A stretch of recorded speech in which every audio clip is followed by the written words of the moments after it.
What's going on, everybody? Welcome and welcome back to my channel, Seasons Change. My name is Ezra. If you are new here, today's video, I want to share with you the trainings and certifications, the classes that I took throughout my journey as an executive administrative assistant that helped me along the way. So I'm going to try to stay in order, but it'll be difficult to do so because I do tend to think of things after the fact.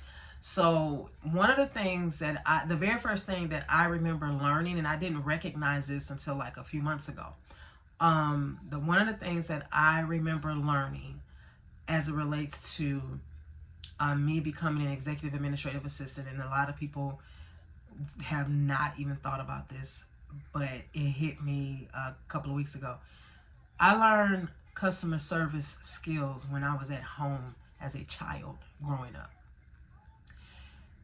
When my mother would call me, you would never hear me say what.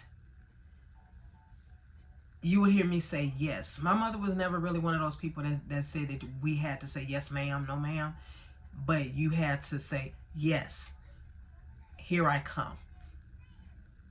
You couldn't just what and smack your lips. You could, because you would get a smack, a punch, a switch, all of that. I don't know what happened to that. But you had to speak English fully. Okay, you had to speak English fully. You had to learn how to interact with people the way you want people to interact with you. You can't be rude and nasty to people and then expect them to be all nice to you. You can't do that. So I learned customer service skills in the beginning at home. She taught me how to talk on the phone. She taught me how to answer the phone, how to talk on the phone, and how to properly end a phone conversation, and how not to slam the phone down to hang it up. Okay. That's where I learned my initial customer service skill set. As I got older, I learned how to interact with my own peers my age, people older, the elders. I learned how to interact with them. I paid attention to them. I paid attention to what was acceptable and what was not acceptable, and I took that into consideration. I was very observant as a child. I'm very observant as an adult because I know how I want people to approach me, so I'm not going to approach you out of order. I'm not going to approach you out of chaos. So I'm going to approach you as calm as possible, very approachable, make it easy for you, make you feel at ease that where you can talk to me. I learned confidentiality at home. I learned everything else as I went along, or as they say, on the job training. And sometimes, most of the things I learned because I chose to put forth the effort to do so. Okay. I wanted to learn how to increase my customer skill set. So I took classes that were offered by my employer. Okay. On my own, signed up for them on my own. And that's that. I wanted to make sure I knew how to write properly in the business setting. So I took business writing classes that were offered by my employer. I even took classes at a community college. I took a management class, a marketing class. I took an accounting class. I took an economics class, at a community college. I paid for it. I was not going to sit there and wait on my employer to do something that, I knew that was going to benefit. I'm not going to sit there and just allow that opportunity to pass me by because I want my employer to pay for it. No, I'm going to pay for it myself, because at that point in time, I don't owe my employer anything at all. Okay, I don't owe my employer anything at all. My employer does not own my associate's degree. My employer does not own my bachelor's degree. My employer does not own my master's degree.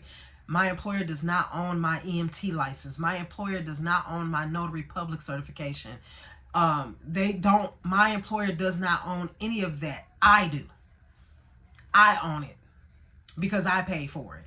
I sat there, took the classes, wrote the papers, took the tests, did all of that. I did it. And then one community college I went to, I took the majority of the classes and transferred to a university.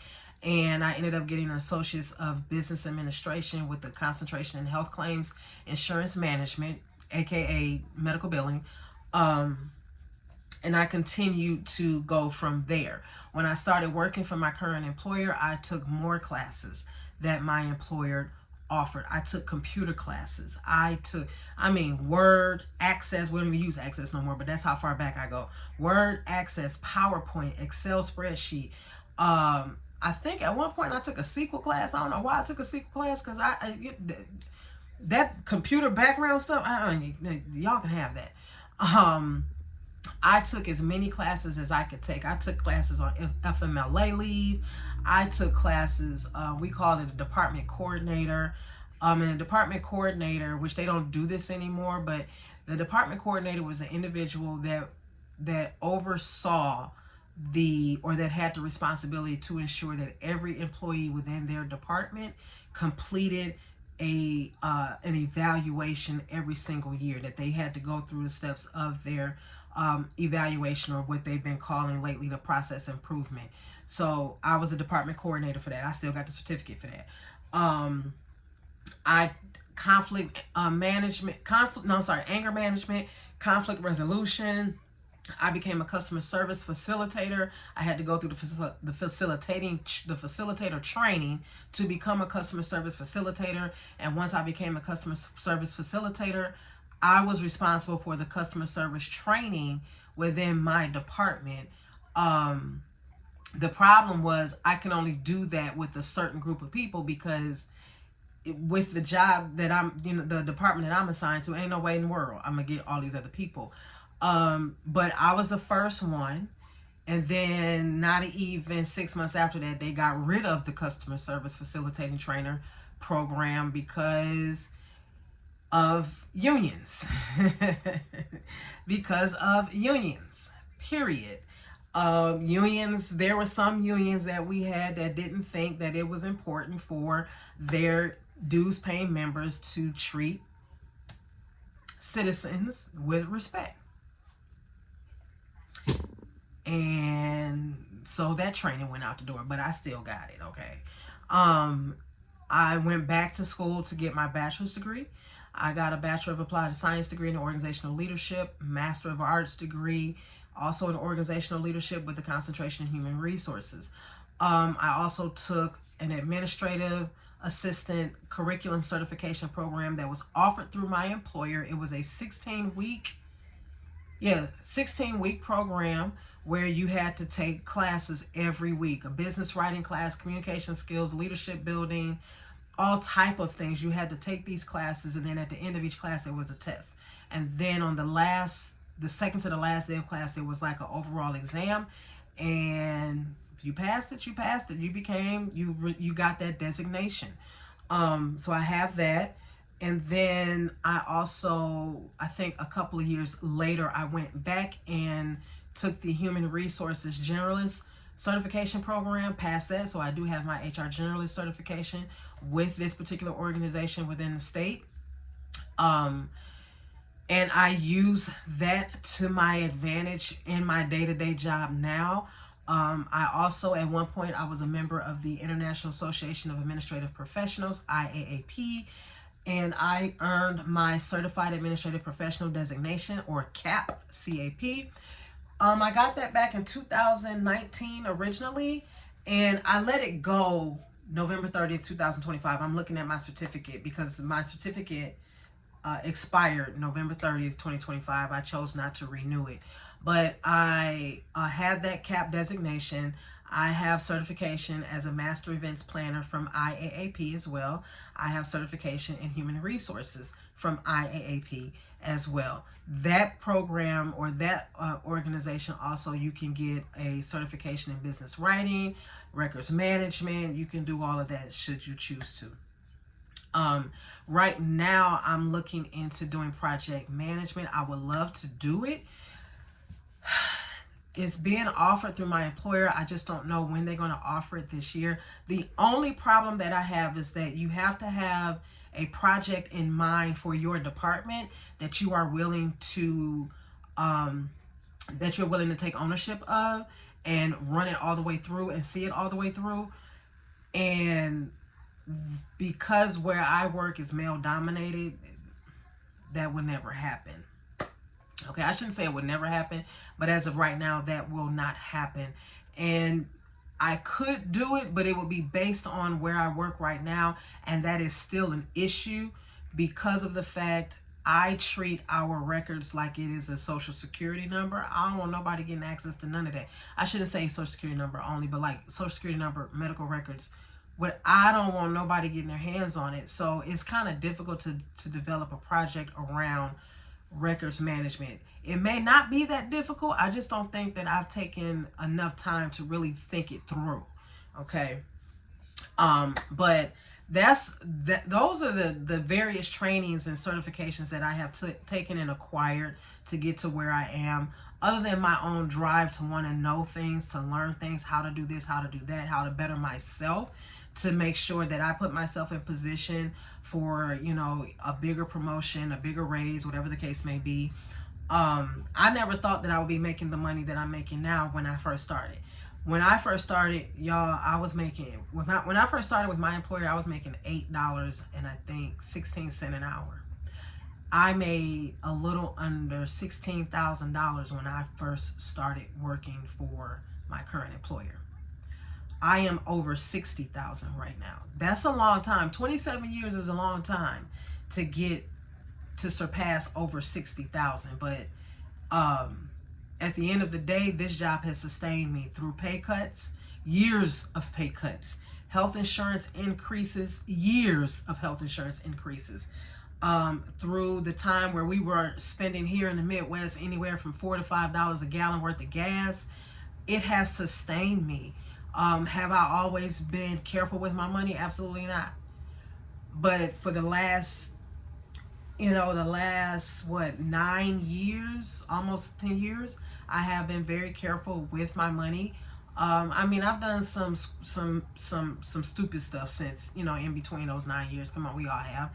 But have I taken ownership of it much quicker? Absolutely. Have I been doing the things that I need to do to make sure I don't fall into that trap again? Absolutely. It's all about being an adult, being grown, and taking responsibility for the the decisions that you make, and not trying to blame shift on anybody else. But anyway, I don't know why I went that way, but okay. But yeah, so these were all of the classes that I've taken, the trainings that I've taken, the certifications that I've taken, the degrees that I chose to get. You don't necessarily need to have a degree or have any certification in this field, but it's nice to have on your resume, and it does show that you are serious about whatever field you're trying to get into. Like, a lot of people want to become content creators. They want to become influencers. Well, how can you show people that you are serious about being a content creator if you don't invest in yourself? If you don't invest in your equipment, if you don't invest in the content that you put out there. You understand what I'm saying? You have people out there that want to become content creators so bad, and that they think they've done all this, and they think that it's supposed to happen overnight, and it's just not going to do that. Do you have the willpower to keep going even when it seems like that it's a dead end? You understand what I'm saying? You have to put forth the effort. You can't just wake up and say, "Oh, I'm gonna do this," and then three weeks later you're gonna give it up because it's not, the fruit is not showing itself. You haven't put enough seed in the ground. You haven't put enough water on the ground for all of that. You got to take care of that. Once that seed is there, you have to feed it. You have to nourish it, and you have to be around to see it grow. We start things so early and so quick, and we end them so early and so quick. We don't give it time to show what it can do. And then you sit back and say, if I would have waited 6 months, then this would have been this by now. But I done sat here and messed up. Now you don't have patience. And that's one of the things that I suggest that people begin to learn. And that's patience. You're not going to get anything fast. If you do get it fast, you're going to lose it quicker than you got it. Patience is a virtue. Patience is everything. Patience will get you further ahead in life than anything fast. Okay? It will.